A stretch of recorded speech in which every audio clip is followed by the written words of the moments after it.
जय माता दी। आप देख रहे हैं द राइट न्यूज और मैं हूं रोहित भट्ट। जैसे कि आप देख सकते हैं कि एक दिन 2 दिन पहले एक बहुत ही दुखद समाचार मिला है हमारी कम्युनिटी में अजय दर्जी को लेके। उसकी पूरी कहानी क्या है और उनके परिवार से हम बात जरूर करेंगे। इसके बारे में हम कोशिश करेंगे उनकी माता जी से बात कर, लेकिन वो इस कंडीशन में नहीं है कि वो बात कर पाए। लेकिन ये पूरा वाकया क्या है जरूर जानेंगे। उनकी सिस्टर और उनकी कजन सिस्टर है हमारे साथ, हम जानने की पूरी कोशिश करेंगे उनसे। आपका नाम क्या है? प्रियंका दर।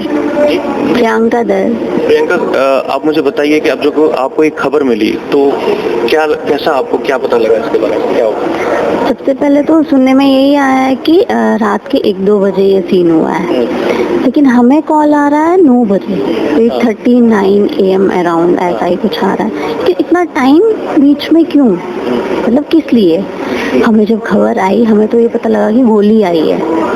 हमें तो ये हड़बड़ाहट में गोली कहाँ आई है। मेरे चाचू को कॉल आया तो उन्होंने बोला फिर गोली आई। असली उनको कॉल आया है कि एक्सपायर हो गए, लेकिन उन्होंने घर में अब शॉकिंग न्यूज़ ऐसे अचानक। अभी तो मेरे भाई सैटरडे को इधर थे और अभी 2 दिन हो गए। 2 दिन में ये न्यूज़ सुन के कैसा लगेगा। और 9 मंथ्स में अभी मेरे पापा को एक्सपायर हुए। जी, मैं आपसे जानना चाहता हूँ कि एग्जैक्टली आपको क्या पता लगा इसके बारे में और क्या खबर लगी। वो यहाँ पे भी आए थे, जैसे उन्होंने कहा कि वो कुछ दिन पहले यहाँ पे थे। मैं एक्चुअली पिछले 3 महीने से नानी के घर में ही रह रही हूँ, क्योंकि मेरी मदर भी बहुत बीमार है। वो यहीं पे था, 10-15 दिन यहीं था। इनफैक्ट जाने से पहले उसने बोला भी, इस बार पता नहीं क्यों मन नहीं कर रहा है जाने को। तो हमारे पास एक गाड़ी है, उसने वो मेरे लिए रखी कि तुम्हें हर बार डॉक्टर के पास लेके जाना पड़ता है तो तुम रखो। पर उसका अपना गाड़ी का बंदोबस्त नहीं हो पा रहा था, कैसे जाएगा। फिर उसने कहा कि मेरे कदम नहीं जा रहे हैं। फिर मामी ने उसको बोला कि काम कर, तू बाई एयर जा। तो उसको हमने बाई एयर भेजा। सैटरडे को वो गया है और वेडनेसडे को हमें ये खबर आती है कि ऐसा हुआ है। और इसमें भी मतलब हमारे सिर्फ इतने पॉइंट्स है कि हमें, जैसे इन्होंने हमारे को 2 स्टोरियां सुनाई। पहले सुनाया कि ये रात को आ रहा था, इसने हेडफोन कान में पहने थे, ये पबजी खेलता खेलता आ रहा था, इसने बैंग किया मंदिर का दरवाजा। और जब सामने से फायर 2 बार हुआ है, इसने नहीं सुना है। फिर इस 3rd फायर उसने इसको सीधा हेडशॉट दे दिए। मेरे को ये जानना है सबसे पहली बात कि अगर आपको ये कंफर्म ही नहीं है कि वो मिलिटेंट है या कौन है, आप पहले सर पे कैसे गोली मार सकते हो? आप टांग पे मारो ना, अगर आपको सिर्फ शक है, आपको यकीन तो नहीं है ना। मैं ये जरूर जानना चाहूंगा कि वो वहीं पे रहते थे, जबकि वहाँ के कुछ जो रिसिप्ट्स थे वो भी सोशल मीडिया पे आए, जिसमें ये दिखाया गया कि वो वहाँ रहते थे। वो पहले मैं अपनी वहाँ पे ही रहता था सबके साथ, लेकिन जब से मामा जी एक्सपायर हुए, उनके पापा इस लास्ट ईयर दिसंबर में हुए, तो हमारे कश्मीरी कम्युनिटी में क्या होता है कि 1 ईयर तक आपको लहसुन नहीं खाना है, प्याज नहीं खाना है, टमाटर नहीं खाना है, नॉनवेज नहीं खाना है। और आपको मतलब मॉर्निंग में हम बेटा पानी देता अपने फादर को पूरे 1 साल तक। तो उस वजह से वो मंदिर में रहना शुरू हो गया था, क्योंकि वहाँ पे सब मतलब वहाँ पे कोई साफ सफाई का वो है नहीं। हर कोई जूता लेके आ रहा है, हर कोई 2 चीजें लेके आ रहा है। तो साफ सफाई के चक्कर में वो मंदिर में रहने लगा, और ताकि सुच्चे तरीके से वो अपने बाप को पानी दे सके, बस इस वजह से वो जनवरी से वहाँ रह रहा था। फिर इस साल के लिए, फिर उसने वापस अपनी जगह शिफ्ट हो जाना था। ये सिर्फ इस एक साल के लिए था।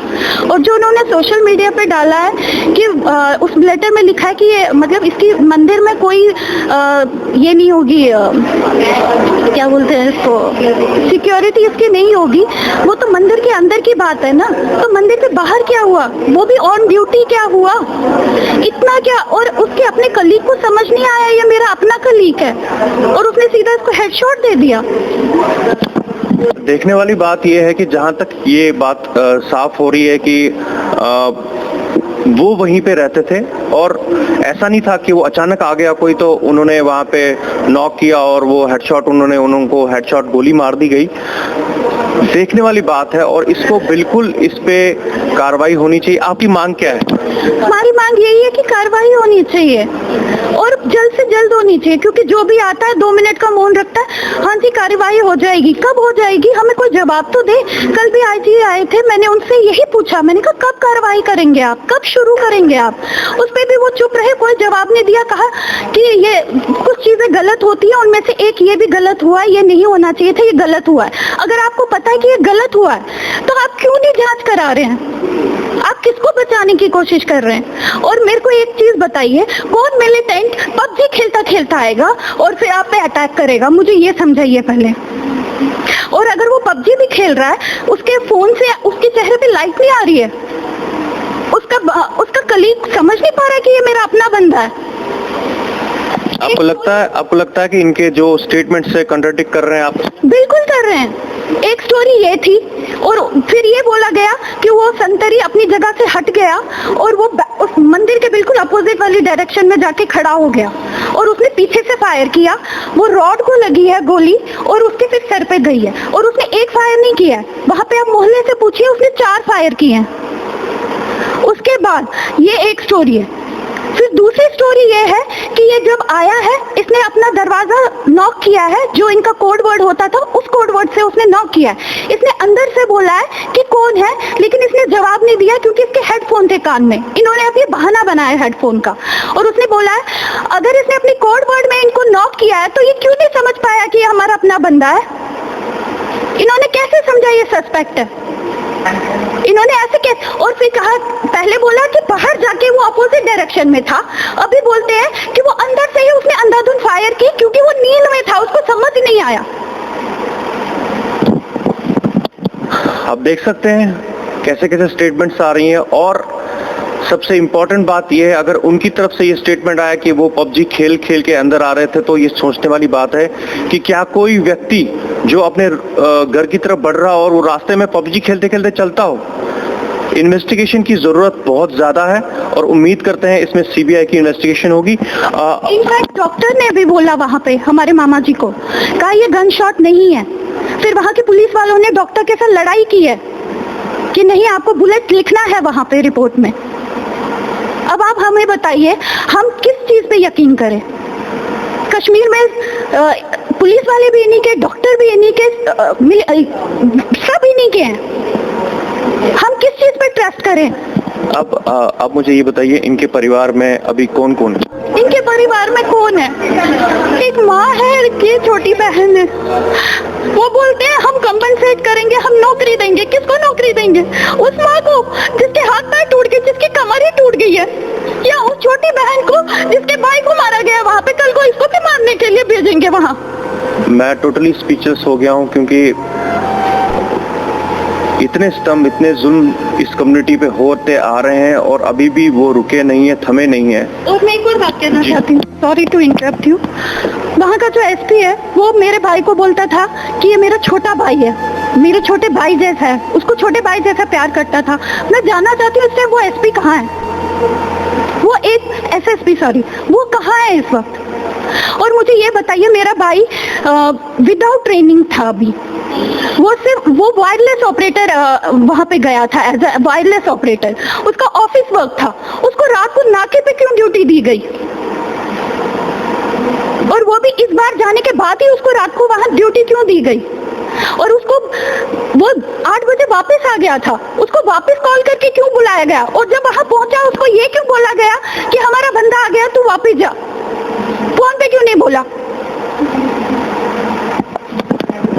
बहुत सारे सवाल हैं, ज़रूर इन पे और भी बात करेंगे कुछ लोगों से और आपको अपडेट करते रहेंगे। और मांग है सीबीआई इंक्वायरी की और इंसाफ चाहिए, क्योंकि ये आप जैसे बताया इन्होंने कि इनकी ऑलरेडी उनके फादर की भी 9 महीने पहले ही डेथ हो चुकी है, इनकी फैमिली में एक सिस्टर और एक मदर है। तो आप इस सिचुएशन को देख सकते हैं कि कितनी क्रिटिकल सिचुएशन है। लेकिन अब उस माँ को उसका बेटा चाहिए, उसका इंसाफ चाहिए बेटे का। वो इंसाफ कौन देगा? जो इंसिडेंट हुआ है, because at the time incident मैं या वहाँ नहीं था। मैं पूछा हूँ 9:30 बजे, 9:30 बजे मैं वहाँ पूछा हूँ। सबसे पहले जब मैंने डेड बॉडी को देखा, ठीक है, जो बेड पर उसको लिटाया था और कपड़े निकाल के था, वो खाली अंडरवियर पहनी थी उसने। तो मुझे जो ही मैंने गेट से एंटर किया, मुझे सीधे उसके सिर पर नजर पड़ गई। ठीक है, जब मुझे सिर पर नजर पड़ गई, खड़ा इतना था। No, it was left side. Okay, ठीक है, कान के ऊपर लेफ्ट साइड में वो खड़ा था।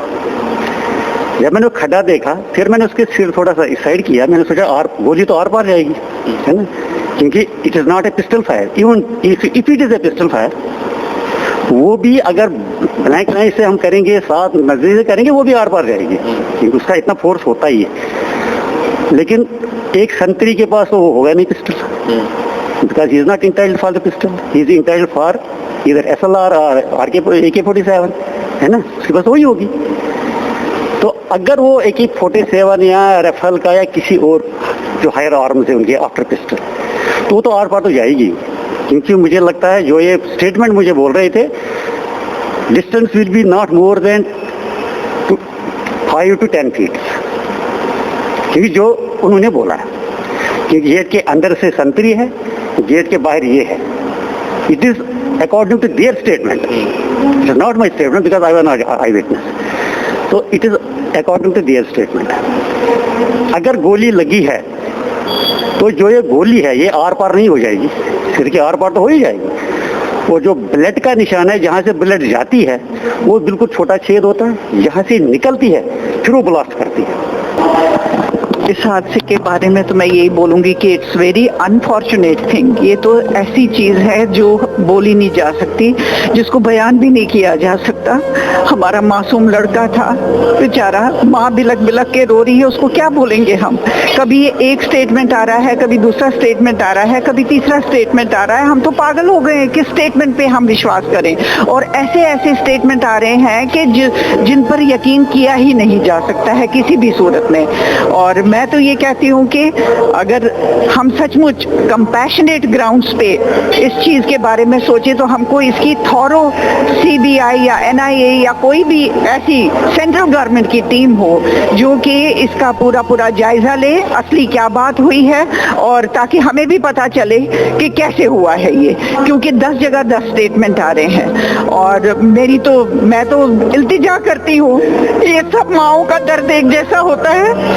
इस माँ की हालत तो ये माँ ही जानती है जिसे अपना बेटा खोया। एक बेटी है इसकी, सिर्फ एक बेटी, और ये खुद है। कल को जैसे तैसे बेटी तो चली जाएगी, इसका क्या होगा, इनके परिवार का क्या होगा।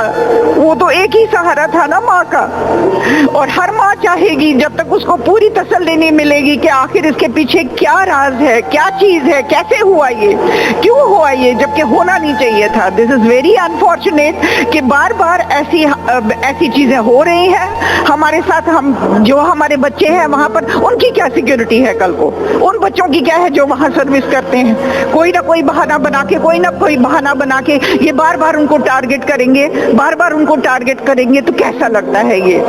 तो मैं तो विनती करती हूँ सेंट्रल गवर्नमेंट से कि वो कुछ इनिशिएटिव इसका ले और इसकी पूरी इंक्वायरी हो।